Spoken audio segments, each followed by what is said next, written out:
महाभारत काल में वरदानों ने जितना घटनाक्रम को संचालित किया उससे कहीं ज्यादा श्रापों ने भविष्य में होने वाली घटनाओं को संचालित किया। आज हम आपको बताएंगे ऐसे प्रमुख श्रापों के संबंध में जिनके कारण इतिहास में घटनाक्रमों का जन्म हुआ।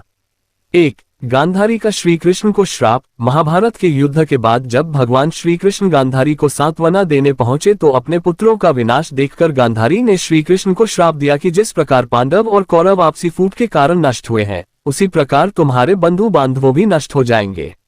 आज से 36वें वर्ष तुम अपने बंधु बांधवों व पुत्रों का नाश हो जाने पर एक साधारण कारण से अनाथ की तरह मारे जाओगे।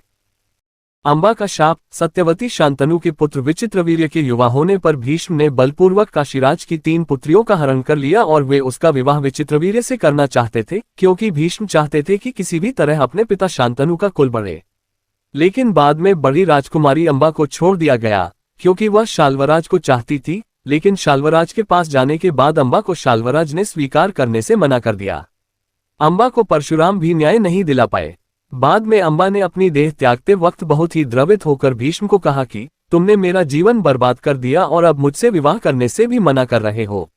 मैं निस्सहाय स्त्री हूं और तुम शक्तिशाली। तुमने अपनी शक्ति का दुरुपयोग किया। मैं तुम्हारा कुछ भी नहीं बिगाड़ सकती, लेकिन मैं पुरुष के रूप में दोबारा जन्म लूंगी और तब तुम्हारे अंत का कारण बनूंगी।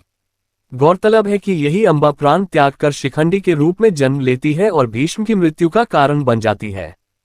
श्री कृष्ण का अश्वत्थामा को श्राप। महाभारत युद्ध के अंत समय में जब अश्वत्थामा ने धोखे से पांडव पुत्रों का वध कर दिया और अश्वत्थामा ने पांडवों पर ब्रह्मास्त्र का वार किया, ये देख अर्जुन ने भी अपना ब्रह्मास्त्र छोड़ा। महर्षि व्यास ने दोनों अस्त्रों को टकराने से रोक लिया और अश्वत्थामा और अर्जुन से अपने अपने ब्रह्मास्त्र वापस लेने को कहा। तब अर्जुन ने अपना ब्रह्मास्त्र वापस ले लिया, लेकिन अश्वत्थामा ये विद्या नहीं जानता था, इसलिए उसने अपने अस्त्र की दिशा बदलकर अभिमन्यु की पत्नी उत्तरा के गर्भ की ओर कर दी। ये देख भगवान श्री कृष्ण ने अश्वत्थामा को श्राप दिया कि तुम 3000 वर्ष तक इस पृथ्वी पर भटकते रहोगे और किसी भी जगह किसी पुरुष के साथ तुम्हारी बातचीत नहीं हो सकेगी। तुम्हारे शरीर से पीप और लहू की गंध निकलेगी, इसलिए तुम मनुष्यों के बीच नहीं रह सकोगे, दुर्गम वन में ही पड़े रहोगे। पांडु को दिया ऋषि ने शाप। भीष्म की प्रतिज्ञा के बाद कुरुवंश का इतिहास बदल गया। धृतराष्ट्र के अंधे होने के कारण पांडु को हस्तिनापुर का शासक बनाया गया। एक बार राजा पांडु अपनी दोनों रानियों कुंती और माद्री के साथ आखेट कर रहे थे कि तभी उन्होंने मृग होने के भ्रम में बाण चला दिया, जो एक ऋषि को जाकर लगा। उस समय वह ऋषि अपनी पत्नी के साथ एकांत में थे और उसी अवस्था में उन्हें बाण लग गया, इसलिए उन्होंने पांडु को श्राप दे दिया कि जिस अवस्था में उनकी मृत्यु हो रही है उसी प्रकार जब भी पांडु अपनी पत्नियों के साथ एकांतवास में होंगे तो उनकी भी मृत्यु हो जाएगी। उस समय पांडु की कोई संतान नहीं थी। अब उनके लिए ये संकट की बात हो गई थी। जब उन्होंने यह बात कुंती को बताई तो कुंती ने उन्हें ऋषि दुर्वासा द्वारा उनको मिले वरदान की बात कही। इस वरदान से कुंती किसी भी देवता का आवाहन कर उन्हें बुलाकर उनके साथ नियोग कर सकती थी। विवाह पूर्व उन्होंने सूर्यदेव का आवाहन किया था, जिसके चलते कर्ण का जन्म हुआ था, लेकिन कुंती ने लोक लज्जा के कारण उसे नदी में बहा दिया था। पांडु मान गए तब कुंती ने एक एक कर कई देवताओं का आवाहन किया। इस प्रकार माद्री ने भी देवताओं का आवाहन किया। तब कुंती को 3 और माद्री को 2 पुत्र प्राप्त हुए, जिनमें युधिष्ठिर सबसे ज्येष्ठ थे। कुंती के अन्य पुत्र थे भीम और अर्जुन तथा माद्री के पुत्र थे नकुल व सहदेव। कुंती ने धर्मराज, वायु एवं इंद्र देवता का आवाहन किया था तो माद्री ने अश्विन कुमारों का। बाद में एक दिन पांडु वासना के वशीभूत होकर उन्होंने अपनी छोटी रानी माद्री के साथ एकांत वास कर लिया तो वे मृत्यु को प्राप्त हो गए। फिर धृतराष्ट्र को सिंहासन मिला। अर्जुन सशरीर इंद्र सभा में गया तो उसके स्वागत में उर्वशी, रंभा आदि अप्सराओं ने नृत्य किए। अर्जुन के रूप सौंदर्य पर मोहित हो उर्वशी उसके निवास स्थान पर गई और प्रणय निवेदन किया। साथ ही इसमें कोई दोष नहीं लगता, इसके पक्ष में अनेक दलीलें भी दी, किंतु अर्जुन ने अपने दृढ़ इंद्रिय संयम का परिचय दिया। उर्वशी अपने कामुक प्रदर्शन और तर्क देकर अपनी काम वासना तृप्त करने में असफल रही तो क्रोधित होकर उसने अर्जुन को 1 वर्ष तक नपुंसक होने का शाप दे दिया। अर्जुन ने उर्वशी से शापित होना स्वीकार किया, परंतु संयम नहीं तोड़ा। जब ये बात उनके पिता इंद्र को पता चली तो उन्होंने अर्जुन से कहा, हे पुत्र, तुमने तो अपने इंद्रिय संयम द्वारा ऋषियों को भी पराजित कर दिया। तुम जैसे पुत्र को पाकर कुंती वास्तव में श्रेष्ठ पुत्र वाली है। उर्वशी का शाप तुम्हें वरदान रूप सिद्ध होगा। भूतल पर वनवास के 13वें वर्ष में तुम्हें अज्ञातवास करना पड़ेगा, उस समय ये सहायक होगा। उसके बाद तुम अपना पुरुषत्व फिर से प्राप्त कर लोगे। इस शाप के चलते अज्ञातवास के समय अर्जुन ने विराट के महल में नर्तक वेश में रहकर विराट की राजकुमारी को संगीत और नृत्य विद्या सिखाई थी। तत्पश्चात वे शाप मुक्त हो गए थे। दुर्योधन को मिला शाप। एक बार धृतराष्ट्र के दरबार में महर्षि मैत्रेय उपस्थित हुए। मैत्रेय जी ने कहा कि राजन, तीर्थयात्रा करते हुए वहां संयोगवश काम्यक वन में युधिष्ठिर से मेरी भेंट हो गई। वे आजकल तपोवन में रहते हैं।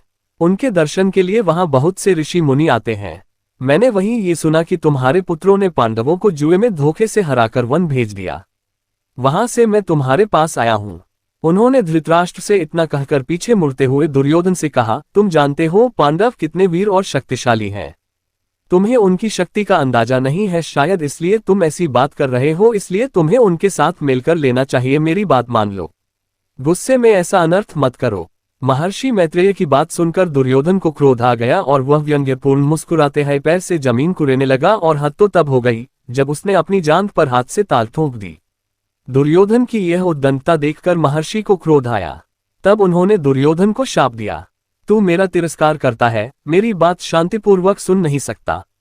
जा उद्दंडी, जिस जंघा पर तू ताल ठोक रहा है उस जंघा को भीम अपनी गदा से तोड़ देगा।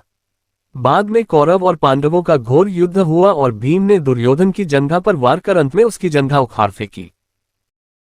कर्ण को मिला शाप। जब द्रोणाचार्य ने कर्ण को ब्रह्मास्त्र विद्या सिखाने से इनकार कर दिया तब वे परशुराम के पास पहुंच गए। परशुराम ने प्रण लिया था कि वे इस विद्या को किसी ब्राह्मण को ही सिखाएंगे, क्योंकि इस विद्या के दुरुपयोग का खतरा बढ़ गया था। उस काल में तापस, कुशाग्र, विनम्र, ब्रह्मज्ञाता और विद्यावान लोगों को ही ब्राह्मण कहा जाता था।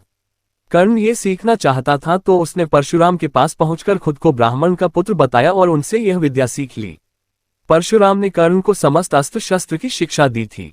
परशुराम जी ने कर्ण को ब्रह्मास्त्र की भी शिक्षा दी थी। बाद में जब परशुराम को इस विश्वासघात का पता चला हो, उन्होंने कर्ण को श्राप दिया कि तुमने मुझसे जो भी विद्या सीखी है वह झूठ बोलकर सीखी है, इसलिए जब भी तुम्हें इस विद्या की सबसे ज्यादा आवश्यकता होगी तभी तुम इसे भूल जाओगे। कोई भी दिव्यास्त्र का उपयोग नहीं कर पाओगे। इससे एक श्राप के कारण कर्ण महाभारत के युद्ध में अर्जुन से युद्ध करते समय अपनी शिक्षा भूल जाता है और अर्जुन द्वारा वध कर दिया जाता है। द्रौपदी का घटोत्कच को श्राप। मान्यता अनुसार जब घटोत्कच पहली बार अपने पिता भीम के राज्य में आए तो अपनी मां हिडिंबा की आज्ञा के अनुसार उसने द्रौपदी को कोई सम्मान नहीं दिया।